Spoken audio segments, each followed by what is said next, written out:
Assalamualaikum warahmatullahi wabarakatuh. Alhamdulillah, alhamdulillahi wa kafa ala nabiyyina Muhammadinil Mustafa wa ala alihi wa ashabihi man ittaba'al huda. Allahumma salli wa sallim ala nabiyyina Muhammadin wa ala alihi wa ashabihi wa man sara ala da'watihi ila yaumiddin, amma ba'd. Sadatuna al-kurama wal a'izza, para alim ulama, para masyayikh, para asatidz dan jamaah salat maghrib dan isya yang mudah-mudahan selalu dalam lindungan Allah Subhanahu wa taala. Syukur alhamdulillah senantiasa kita haturkan kepada Allah Jalla wa Ala yang telah memberikan kenikmatan yang uzma, kenikmatan yang agung, yang besar, yaitu nikmatul iman wal Islam wa nikmatus sihah. Itu nikmat iman, nikmat Islam dan nikmat sehat. Dan mudah-mudahan Allah Subhanahu wa taala senantiasa memberikan nikmat tersebut sampai kita berjumpa dengan Allah Subhanahu wa taala. Salawat ma'assalam mudah-mudahan terlintas sekaligus tercurahkan kepada baginda kita Rasulullah Muhammad sallallahu alaihi wasallam, yang mana beliau menjadi suri tauladan bagi kita di dunia wal akhirah. Dan mudah-mudahan kelak di yaumil hisab kita diperjumpakan dengan Nabi Muhammad sallallahu alaihi wasallam, mendapatkan syafaat dari beliau dan kemudian dimasukkan ke dalam surga Allah bersama beliau. Amin ya amin ya rabbal alamin. Kaum muslimin rahimani wa rahimakumullah, kemarin sudah kita membahas tentang air, tentang taharah, kemudian hal-hal yang izalatun najasah, cara-cara menghilangkan. Dan insyaallah pada hari ini kita bab ketiga tentang izalatun najasah wa bayaniha. Hukum, yaitu bab tentang penyucian najis dan penjelasan-penjelasannya. Perlu diketahui kaum muslimin rahimani wa rahimakumullah, bahwa di dalam agama kita Islam ini diajarkan secara detail hal-hal apa saja yang mungkin selama ini akan terjadi di kalangan kita kaum muslimin, terutama konsentrasinya kepada bab tentang kesucian. Maka di dalam bab khusus dalam kitab Bulughul Maram disebutkan bab namanya izalatin najasah, bab khusus tentang tata cara penyucian dari najis, wa bayaniha, dan penjelasan-penjelasannya. Disebutkan dari sahabat Anas bin Malik, wa an Anas bin Malik radhiyallahu anhu qala, dari Anas bin Malik radhiyallahu anhu, semoga Allah meridhoinya, beliau berkata, qala su'ila Rasulullah sallallahu alaihi wasallam 'anil khamri tuttakhadhu khallan faqala la. Dia berkata, Anas bin Malik, Rasulullah sallallahu alaihi wasallam pernah ditanya oleh seseorang. Disebutkan di sini pertanyaannya, anil khamri tuttakhadhu khallan, bolehkah khamr itu diolah menjadi cuka? Bolehkah khamr, minuman yang selama ini jelas diharamkan, itu diolah menjadi cuka? Faqala, maka Nabi bersabda, la, tidak boleh. Hadis diriwayatkan oleh Imam Muslim dan At-Tirmidzi, dan At-Tirmidzi dalam sunannya mengatakan hadis ini hasan sahih. Adapun derajat hadis ini dalam riwayat Muslim, hadisnya adalah sahih. Nah, kalimat khallan kaum muslimin itu artinya cuka secara umum. Semerap cuka ya Pak.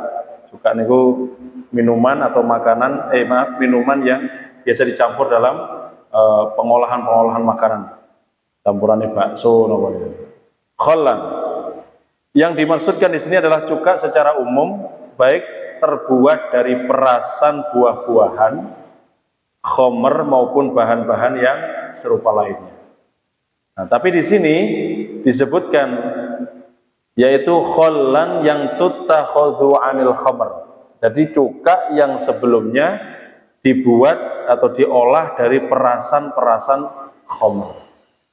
Nah, di dalam syarah hadis ini menunjukkan bagaimana bukan masalah cukanya, tapi asal muasal hukum sebelumnya, yang mana hukum khamr dihukumi oleh jumhur ulama sebagaimana hadis-hadis yang lain sebutkan adalah hukumnya haram.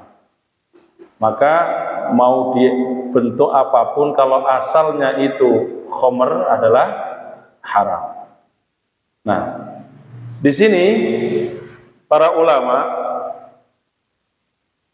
ini dalam Ibnu Hazm dalam kitabnya Al-Muhalla ini sebutkan ketika sifat memabukkan telah hilang dari minuman yang sebelumnya punya sifat itu, dan saat seseorang meminumnya dengan kadar banyak tetapi tidak menjadi mabuk, maka minuman tersebut adalah halal. Status berubah menjadi seperti cuka, bukan lagi khamr. Pertanyaannya adalah bagaimana hukumnya ini, Pak? Kan ada cuka yang memang diolah, diproses menjadi khamr itu sebelumnya. Cuka itu asal muasalnya adalah dari perasan buah-buahan, ada khamr dan lain-lain. Kalau dari buah-buahan jelas dari asalnya halal, maka cukanya juga halal. Tetapi ada permasalahan ketika bahan sebelumnya khamr, kemudian diproses diolah menjadi cuka, ini hukum tetap asalnya adalah haram. Ini para ulama sepakat berijma, bersepakat bahwa apabila khamr dengan sendirinya, apabila khamr dipakai untuk sebuah proses, mau diproses apapun, maka hukumnya tetap asalnya adalah haram. Dan di dalam keputusan ijma para ulama yang lain, para ulama bersepakat bahwa apabila khamr dengan sendirinya menjadi cuka, nah ini permasalahan lainnya. Tadi kan diproses, proses ada kesengajaan untuk memproses khamr menjadi cuka. Adapun jika khamr tersebut berproses dengan secara alami sendiri menjadi cuka, maka ia pun menjadi suci dan tidak najis. Nah, cuma kita perlu ihtiyaton. Kata Imam Syafi'i adalah ihtiyaton. Kalau sudah jelas hukum asalnya adalah haram, daripada kita syak atau ragu-ragu, mendingan kita tinggalkan. Iya. Cuman perlu kita jelaskan juga di sini bahwa kalau itu prosesnya alamiah itu tidak najis dan juga tetap menjadi suci. Kemudian yang keempat, bahwa khamr tidak bisa disucikan secara sengaja. Ini pasalnya Nabi melarang kita menjadikannya sebagai cuka. Minum khamr hukumnya adalah haram. Adapun tentang najisnya para ulama berbeda pendapat. Ini masalah khamr, Pak. Khamr hukumnya jelas mutlak haramun syar'an, haram secara syariat. Tapi saat menika banyak kaum muslimin yang justru di akhir zaman nih, jangankan cuka, Pak, minuman sudah jelas-jelas kadarnya jelas itu dan seterusnya, justru menjadi minuman. Ini, Pak. Adapun tentang najisnya, para ulama berbeda pendapat. Pendapat yang rajih, hukum asal segala sesuatu itu adalah suci. Benda yang haram itu tidak mesti najis. Saya ulang, benda yang haram itu tidak mesti najis. Seperti contohnya ganja. Ganja niku haram apa halal? Haram, tetapi tidak najis. Maka hukumnya haram, tetapi ia tidak najis. Contoh lain, kain sutra itu diharamkan bagi sinten, Pak? Laki-laki atau perempuan? Laki-laki. Sutra. Emas juga diharamkan untuk laki-laki. Ini darah jelas, Pak, najis. Nggih, najis. Najis dan haram itu darah. Ini contoh sesuatu yang haram tetapi tidak najis. Contohnya tadi kain sutra, emas. Emas itu haram bagi siapa? Laki-laki. Tetapi tidak najis. Ini, Pak. Jadi sesuatu maka ada kaidah, setiap yang najis itu pasti haram. Setiap yang najis pasti haram, baik dikonsumsi ataupun digunakan. Tetapi tidak setiap yang haram itu najis. Bisa dipahami ya? Ini hadis yang ke-27. Sekarang tadi bab masalah khomer yang diproses menjadi apa? Cuka. Ini jadi ada yang haram tapi tidak najis. Kemudian kita lanjutkan tentang hukum keledai piaraan. Keledai itu ada namanya hison, itu kuda. Perkawinan hison kuda dengan keledai namanya bighal. Apa namanya, Pak? Bighal. Nah, keledai itu himar. Nah, di Al-Quran sebutkan inna angkarul aswati la sautul hamir. Sesungguhnya suara yang paling buruk itu adalah suaranya apa? Keledai. Keledai itu suaranya kalau jangan tinggali, mungkin di sini nggak ada keledai masalahnya. Ngok ngok ngok gitu. Saya pernah buka di YouTube dulu ngok. Gitu. Memang buruk, la sautul hamir. Seburuk-buruknya suara adalah suara keledai. Nah, di sini bagaimana hukumnya keledai piaraan? Disebutkan wa anhu radhiyallahu an, dari Anas, wa anhu maksudnya dari Anas radhiyallahu an, semoga Allah meridhoinya, qala, beliau berkata, lamma kana yauma Khaybar, ketika terjadi perang Khaybar, amara Rasulullah sallallahu alaihi wasallam Aba Talhata, Rasulullah sallallahu alaihi wasallam menyuruh Abu Talhah fanada, untuk mengumumkan. Apa yang diumumkan? Yang disampaikan Abu Talhah tadi, innallaha wa rasulahu yanhayanikum an luhumil humuril ahliyati fa innaha rijsun, muttafaq alaih. Rasulullah sallallahu alaihi wasallam menyuruh Abu Talhah untuk mengumumkan. Apa pengumumannya? Innallaha wa rasulah, sesungguhnya Allah dan Rasulnya melarang kalian memakan daging keledai piaraan. Karena apa? Ya, luhumul humuril ahliyah fa innaha rijsun, karena keledai itu kotor, dalam kurung najis. Ini hadisnya sahih. Nah, di sini ada kalimat al-humur al-ahliyah. Ada keledai ahliyah itu piaraan. Ahlun itu keluarga, ahliyah itu artinya yang di sekitar kita. Oh, berarti ada keledai yang liar. Ada keledai liar, ada keledai yang piaraan. Keledai yang piaraan definisinya adalah keledai yang jinak, ya, yang hidup di sekitar penduduk kampung dan desa atau manusia yang memiliki hewan-hewan tersebut. Nah, di sini hukumnya Rasul menjelaskan, ya, hal ihwal larangan memakan keledai piaraan, menjelaskan ilat. Ilat itu alasan hukumnya, yaitu karena kenajisannya. Nah, dipikir-pikir, Pak, ini keledai piaraan justru kan kita ramut, ya, tapi justru itu dilarang untuk dikonsumsi. Kenapa? Najis, rijsun. Nah, padahal dirawat.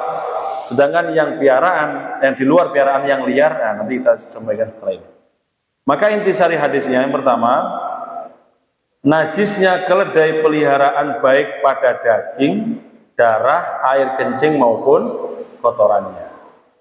Jadi mutlak nih, keledai piaraan itu tidak boleh dikonsumsi dagingnya, darahnya najis, kencingnya juga najis, kotoran juga najis.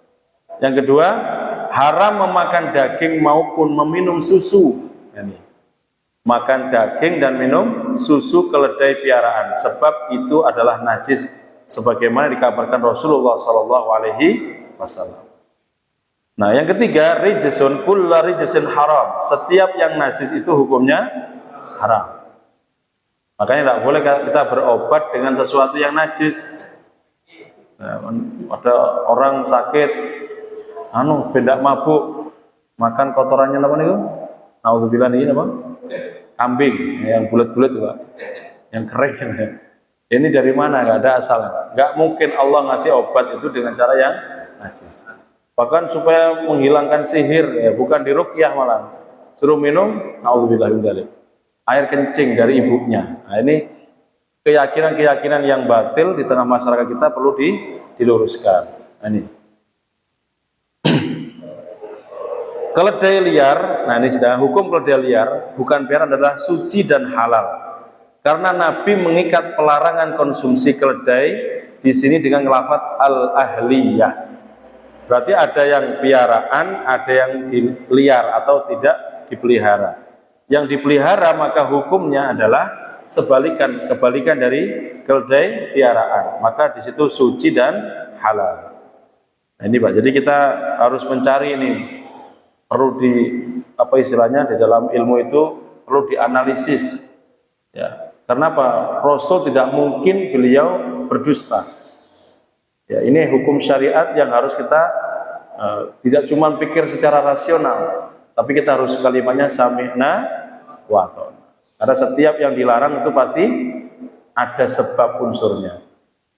Dan itu perintah Allah. Intinya pada kalimat ketaatan kita kepada Allah dan Rasulnya. Yang terakhir, tak boleh menggunakan susu keledai piaraan untuk pengobatan. Nah, ini, jadi bahkan susunya keledai piaraan pun tidak boleh dipakai untuk pengobatan. Kita tidak boleh berobat dengan sesuatu yang diharamkan, karena tidaklah Allah Azza wa Jalla menjadikan obat atau penawar pada sesuatu yang haram. Jadi yang saya sampaikan tadi.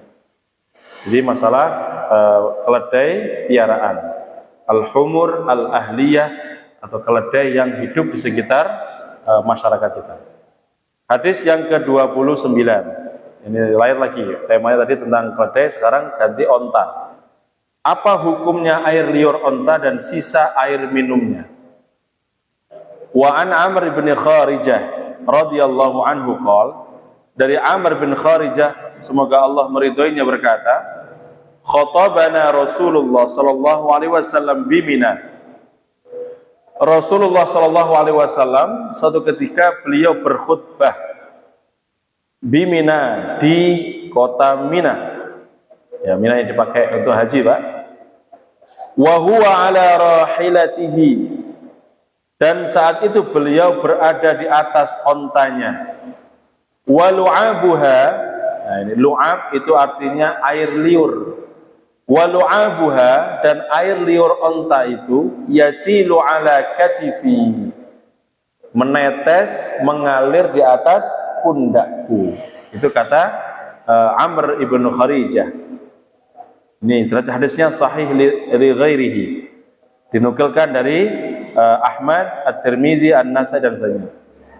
Syarah hadis ini menunjukkan bahwa air liur onta itu hukumnya suci. Andaikan pada waktu itu najis, tentu Rasulullah akan menegur atau memberitahu Amr bin Kharijah, karena Rasul melihat itu di ontanya Rasul itu meneteskan air liurnya di atas pundaknya, yaitu Amr bin Kharijah. Nah, di sini Imam As-San'ani dalam kitabnya Subulus Salam, nah, di sini terdapat dalil bahwa air liur hewan yang boleh dimakan dagingnya itu adalah suci. Jadi saya ulang, air liur hewan yang boleh dimakan dagingnya adalah suci. Benar apa Pak? Air liur apa? Kambing, apa le? Sapi. Enggak ada istilahnya aku mau sholat kena air liur sapi najis, enggak. Jadi bersihkan saja, tapi tidak sampai pada derajat apa? Najis. Nah, bahkan yang ada yang mengatakan hukum ini telah menjadi ijma ulama. Ini dalam kitab Subulus Salam karyanya Imam As-San'ani. Maka intisari hadis ini, nah di sini Pak, pertama itu kita melihat kesungguhan Nabi Muhammad SAW dalam menyampaikan hukum syariat. Ya, bahkan beliau itu sampai berkhutbah posisinya masih duduk di atas kendaraannya. Dan jenengan naik di atas motor khutbah kan keren. Khutbahnya di atas mobil. Nah, sekarang sudah ada itu. Kalau capres-capres sudah naik mobil khutbah itu. Nah, Nabi ini menjelaskan karena kesungguhan beliau menyampaikan syariat Allah Subhanahu wa taala. Yang kedua, sudah seharusnya bagi pembimbing atau pemimpin rombongan haji berkhutbah di Mina, mengajarkan para jamaah haji segala sesuatu yang berkaitan dengan manasik haji. Ini, Pak. Kemudian dianjurkan kepada khotib yang berkhutbah berada di tempat yang tinggi agar suaranya lebih jelas, selain untuk memudahkan orang yang hendak bertanya. Jadi sunnahnya kalau khutbah itu memang tempatnya tinggi, Pak. Ya, kita ada mimbar. Kalau dulu Nabi di atas batu di tinggian, Umar juga demikian, diikuti para sahabat-sahabat yang lain. Ini memang sunnahnya demikian. Makanya di beberapa mimbar itu, kalau kita lihat mimbarnya Nabi itu kan berundak, tangganya tinggi. Itu supaya suaranya bisa terdengar sampai di paling belakang. Dulu tidak ada mikrofon. Nah, saya bayangkan dulu bagaimana para sahabat mengumpulkan pasukan sampai ribuan orang. Ya, itulah hebatnya orang dulu. Kenapa? Mereka tidak pernah mengenal kebisingan seperti saat kita saat ini. Ya, kalau dulu kita lihat sejarah para sahabat seperti Umar bin Khattab radhiyallahu anhu, Khalid ibnul Walid ketika membariskan apa? Pasukan. Sampai digambarkan apa sahabat, andaikan jarum jatuh itu terdengar. Saking sunyinya, Pak. Kalau kita pengajian cuma 20 orangnya ributnya Masya Allah. Ini sudah pakai mic ya. Nah, ini kita sudah jauh daripada sunnah Nabi Muhammad SAW. Dalam majlisul ilm itu duduknya para sahabat itu rapat. Andaikan daun jatuh, kata para ulama, Imam Madhab Imam Malik mengatakan, andaikan daun jatuh di antara para sahabat, itu jatuhnya tidak ke tanah, tapi jatuhnya di tubuh-tubuh para sahabat. Berarti kita bayangkan koyok nopo rapeti majelis ilmunya Rasulullah itu. Saya ini enggak mencar-mencar, apalagi bedo paslon. Ini kita harus kita harus banyak yang namanya belajar bagaimana kita bermajelis menurut majelisnya Rasulullah SAW. Dan dalam majelis ilmu itu di dalam zaman Rasul tidak ada yang bersandar. Ya'tamid itu bersandar. Jadi duduknya tegak, mendengarkan, fokus pandangannya, sampai digambarkan jatuhnya jarum terdengar. Makanya nggak heran ketika dibariskan dalam pasukan mau berperang, mau ribuan sekalipun, maka suara panglima yang depan itu pasti terdengar sampai belakang. Itu diikuti para tabi'in, tabi'ut tabi'in sampai kepada generasinya Muhammad Al-Fatih yang penakluk apa nih Pak? Konstantinopel. Tahun 1543 itu Muhammad Al-Fatih membawa pasukan 250.000 pasukan. Coba jenengan bayangkan Pak, mengumpulkan 250.000 dalam satu tempat, beliau berkhutbah, mengangkat pedangnya sambil bersuara dengan lantang. Itu terdengar sampai ke belakang. Nggak bayangkan. Nah, kalau sekarang butuh berapa sound systemnya, merek nopo, horek apa ya, itu baru terdengar di belakang. Ini enggak, subhanallah. Kayak apa dulu memberikan pasukan? Dan itu dari pasukan-pasukan kavaleri, pasukan infanteri semua sampai bagian dapur yang masak, itu, logistik istilahnya, itu sampai terdengar suara beliau. Bayangkannya, masya Allah. Inilah luar biasanya. Baik, kita lanjutkan kembali. Kemudian ini hadis ini juga menunjukkan tentang sucinya air liur onta. Baik, di sini juga berhubungan dengan masalah onta. Hewan-hewan yang semakna dengan onta yang boleh dimakan dagingnya dari hewan ternak, maka dipastikan air liurnya, ya, bahkan kencingnya dan kotorannya adalah suci. Cukup dibersihkan saja, dikocori Pak. Nanti kita akan jelaskan tentang masalah kesucian air kencing dan lain sebagainya. Kemudian mengenai riwayat bahwa Rasulullah SAW melarang seseorang sholat di tempat pertambatan onta, itu Nabi Muhammad melarang. Ada sebuah kisah dalam sebuah hadis, dalam riwayat Rasulullah SAW melarang seseorang sholat di tempat ditambatkannya onta. Jadi kayak kita tuh parkirannya onta nih. Hal itu bukanlah karena sesuatu najis, akan tetapi para ulama menjelaskan umumnya hewan onta diiringi oleh syaitan yang mengganggu orang yang sedang sholat. Jadi dilarangnya itu bukan karena tempat najisnya, tetapi ada syaiton yang mengiringi sekitar onta itu untuk mengganggu orang-orang yang ibadah. Kita harus mencerna, Pak. Ini pendapatnya ulama dari syarah hadis yang lain. Rasul pernah melarang seseorang tuh ibadah sholat di sekitar tempat ditambatkannya apa? Bukan faktor najisnya, tetapi di situ karena ada syaiton yang suka mengganggu dan mengiringi onta tersebut sehingga mengganggu orang yang sedang sholat. Baik, hadis berikutnya yang ke-30, hukum air mani. Nah, ini air mani ini penting. Penting sekali nih, berhubungan dengan keseharian. Wa an Aisyah radhiyallahu anha qalat. Dari Aisyah radhiyallahu anha, semoga Allah meridhoinya, qalat, beliau berkata, kana Rasulullah sallallahu alaihi wasallam yaghsilul maniyya. Rasulullah sallallahu alaihi wasallam mencuci baju yang terkena air mani. Ini sarung, celana, segala hal baju kita yang kena percikannya air mani. Tsumma yakhruju ila sholati fi dzalika tsaubi. Kemudian beliau keluar untuk menunaikan salat dengan memakai baju tersebut. Wa ana anzuru ila atharil ghusli. Dan saya, kata Aisyah, melihat ya bekas cucian itu. Jadi Nabi itu pernah salat ya dengan pakaian yang terkena apa? Air mani. Beliau mencuci, Pak, dicuci pakai air sekedar. Dicuci berarti digosok. Nah, ini, Pak. Ini derajatnya hadisnya sahih. Kemudian dalam hadis yang ke-31 yang berhubungan dengan hadis 30, wali Muslim, dalam lafadznya Muslim, laqad kuntu afruquhu min thawbi Rasulillah sallallahu alaihi wasallam farkan fayusalli fihi. Dalam riwayat Muslim diriwayatkan dengan lafadz aku pernah menggosoknya dari baju Rasulullah sallallahu alaihi wasallam.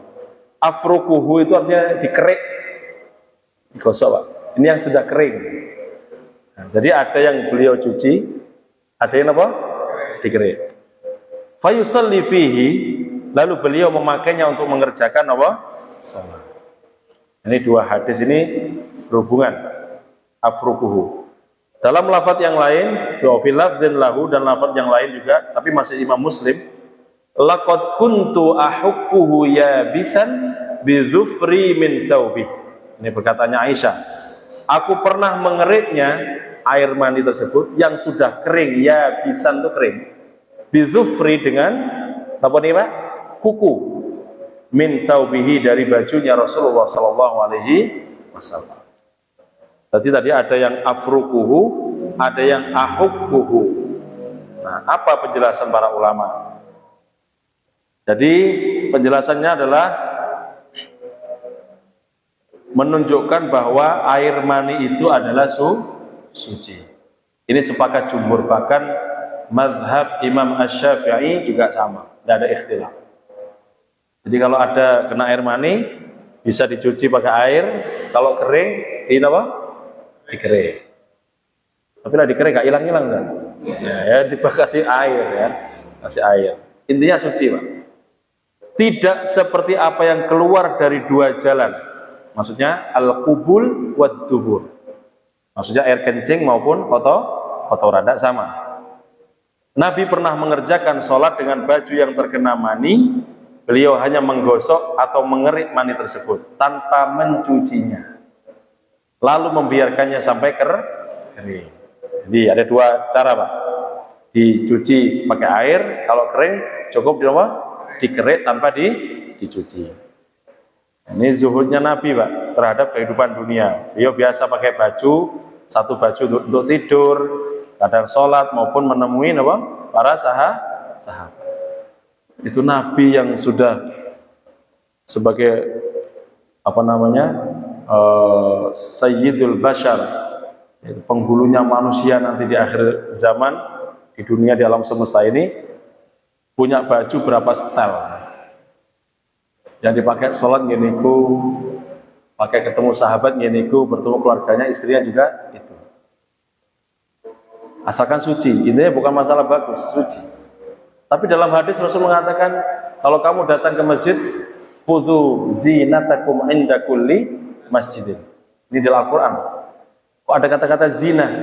Pakailah pakaian terbaikmu, yang terindahmu ketika kamu masuk ke dalam masjid. Indah di sini bukan berarti baru, bukan berarti harus pakaian yang mahal. Bisa jadi pakaian kita ada 5 misalnya. Di antara 5 itu yang paling baik itu yang kita pakai. Itu Pak, zuhudnya Rasul seperti itu. Nah, makanya kita kadang-kadang kita malu dengan Rasulullah itu. Nah, bajunya kita berapa Pak? Berapa lemari? Hah? Itu semua ada hisapnya. Pakaian yang kita pakai, enggak kita pakai, semua ditanyakan sama Allah Subhanahu wa Ta'ala. Makanya lebih bagus mana Pak? Pakaian yang kita sudah mungkin merasa sudah lama, kasihkan kepada orang yang lebih membutuhkan. Kita nggak perlu banyak-banyak, 5 cukup. Celananya cukup 3, sarungnya 2. Kalau ditanya, Pak kok bajunya itu aja, nggak apa-apa.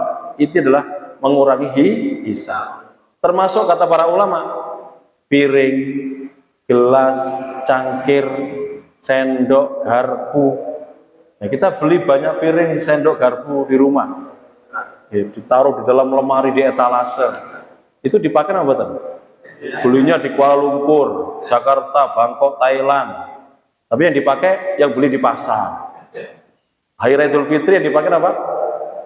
Di Pasar Lumbul Sari. Yang harganya satu boxnya mungkin 30.000. Lah nanti yang gelas-gelas yang bagus-bagus itu gimana? Ditanyakan oleh Allah Subhanahu, dihisab. Maka Allahumma hasibni hisaban yasira. Itu harus doa begitu. Ini berat nanti Pak, orang yang pakaiannya banyak, hati-hati. Ya, istrinya gitu juga, kasih tahu istrinya, yang Dek, pakaiannya kok ono lemari ya. Sisakan 1 lemari itu. Jadi sisanya apa? Kasihkan sahabat-sahabat, dulur-dulurnya sing napa? Sing mboten enggak ada pakaian. Ini Pak, dihisab semuanya sama Allah Subhanahu wa Ta'ala. Baik. Ya, di sini sudah seharusnya istri membantu suami, maksudnya Aisyah tadi mengatur rumah, ya, membersihkan pakaian-pakaian suami dan sebagainya. Ini tadi bagaimana hukumnya apa? Masalah air mani. Jadi air mani itu secara umum suci, tidak najis. Kemudian hadis yang berikutnya yang ke-33 tentang hukum air seni atau kencingnya bayi laki-laki dan bayi perempuan. Wa an Abi Samh radhiyallahu an, dari Abu Samh, semoga Allah meridhoinya, berkata, qala Rasulullah sallallahu alaihi wasallam, Nabi Rasulullah SAW bersabda, yughsalu min baulil jariyah wa yurashu min baulil ghulam. Akhrajahu Abu Dawud wan Nasa'i wa sahahahul Hakim. Dari Abu Samh, semoga Allah meridhoinya, berkata, Rasulullah SAW bersabda, kencing bayi perempuan itu harus dicuci. Yughsal, di sini bukan yughsalu min baulil jariyah. Dicuci berarti Pak, dikucek. Wa yurashu, adapun bayi kencingnya anak ghulam, anak laki-laki, yurashu itu artinya cukup dipercikkan apa? Air.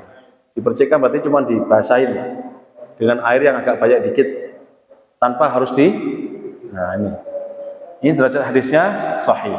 Ada 2 kata, yaitu yurashu, yang satunya yughsalu. Yughsal berarti dicuci.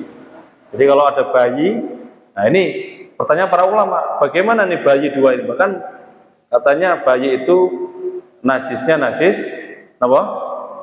Ada mukhaffafah, mutawasithah, ada mughal.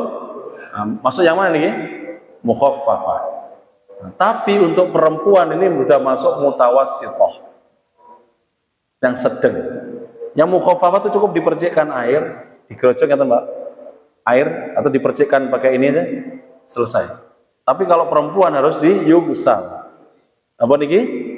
Walaupun belum makan apapun kecuali apa?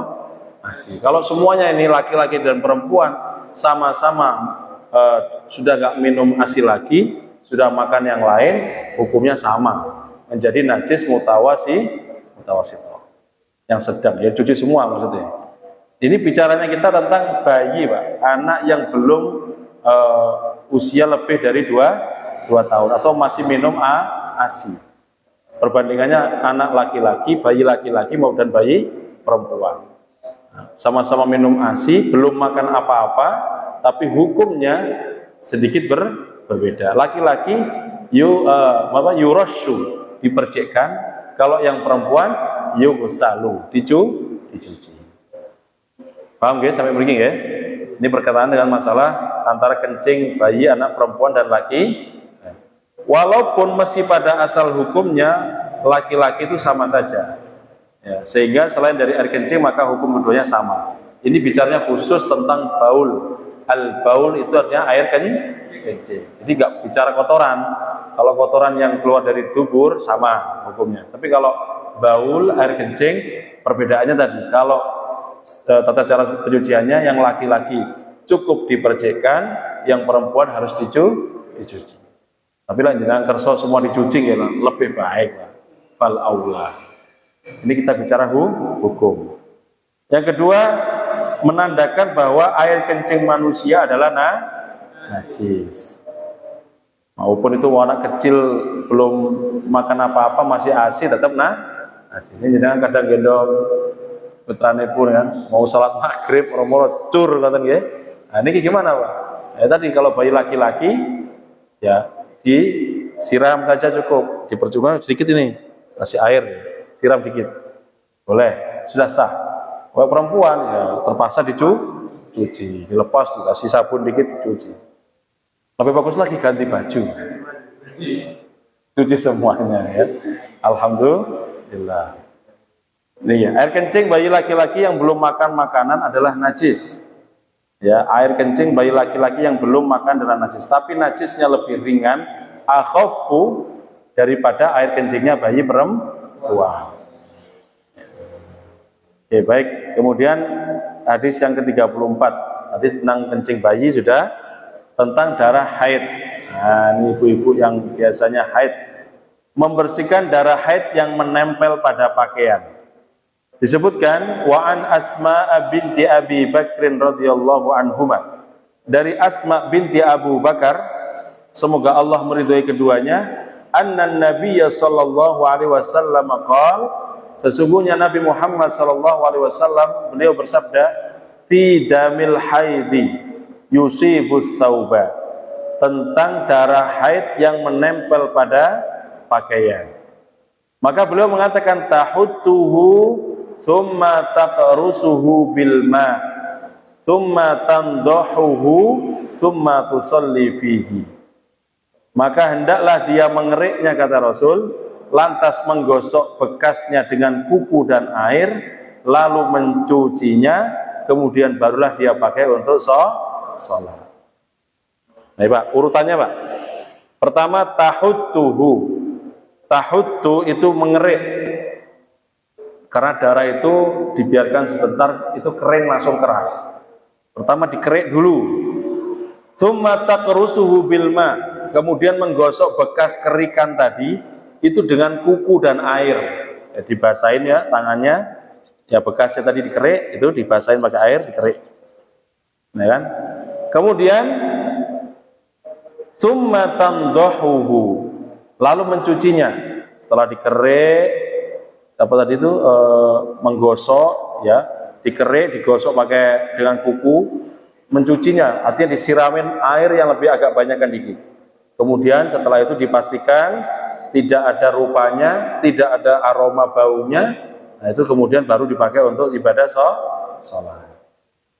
Nah ini tentang masalah darah haid yang menempel pada pakaian. Maka intisari hadisnya, najisnya darah haid, baik kadarnya banyak maupun sedikit. Darah haid itu mau banyak mau sedikit hukumnya najis. Sebab beliau bersabda, lalu basuhlah, dibasuh dengan air. Dan ini hanyalah terjadi pada sesuatu yang sedikit. Dibasuh dengan air itu walaupun sedikit nempel, percikan itu dibasuh. Artinya apa? Menunjukkan dia sedikit tapi najis. Yang kedua, menghilangkan najis yang ada pada pakaian untuk sholat termasuk syarat sahnya sholat. Ini ya harus kadang-kadang ini sering diremehkan kaum muslimin, Pak, yaitu masalah syarat sahnya sholat. Maka salah satu orang yang paling berhak menjadi imam itu adalah orang yang afqahuhu, ya, di kitabillah, yang paling afqah, yang paling ngerti ilmu fikih, yang ngerti tentang syarat sahnya sholat, syarat batalnya sholat, itu apa yang halal, syaratnya, sahnya, dan seterusnya. Nabi tidak mengizinkan pemilik pakaian itu sholat sebelum yaitu bagian yang terkena najis itu disucikan. Yang ketiga, wajib menghilangkan najis yang tampak sebelum mencucinya.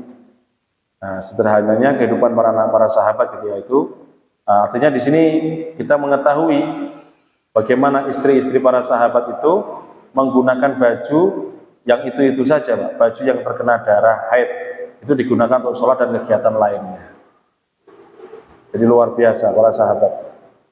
Yang keenam, dianjurkan menghemat air ketika membersihkan najis. Yang ketujuh, bahwa selain darah haid atau istihadah dan nifas adalah suci. Bahwa selain darah haid, istihadah, dan nifas, jadi selain tiga itu hukumnya suci. Jadi kalau darah haid, istihadah, nifas itu hukumnya najis. Kemudian yang ke-35, hadis yang terakhir, masih berhubungan dengan haid.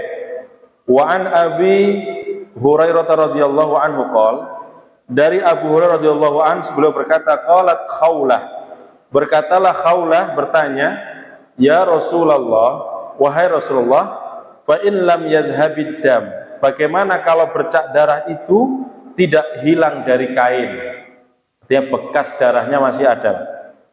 Qala, maka Nabi bersabda, yakfikil ma wa la yadurruki atharuhu, cukup kamu cuci dengan air, tidak mengapa kalau masih berbekas. Artinya tetap dicuci pakai air walaupun mungkin ada kelihatan apa?